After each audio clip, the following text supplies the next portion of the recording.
غضب جہاں پر دکھائی دیتا ہے سوائے چند موارد کے، وہاں پہ انسان پشیمان ہوتا ہے۔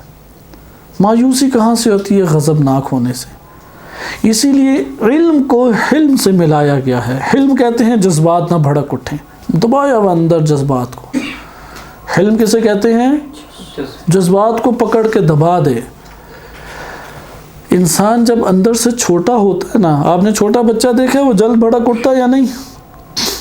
اس کے پاس جتنی معلومات ہوں تب بھی بھڑک اٹھے گا یا نہیں؟ مثلا اس کا گلا خراب ہے، پتہ ہے ٹافی کھاؤں گا گلا خراب ہوگا، پتہ ہے کہ ڈانٹ بھی پٹے گی، پتہ ہے کہ فلاں بھی ہوگا، لیکن کیا پھر بھی جذباتی ہو جاتا ہے۔ ہم بھی اندر سے بہت چھوٹے ہیں ابھی۔ حلم چھوٹے میں نہیں آ سکتا، کبھی نہیں آ سکتا۔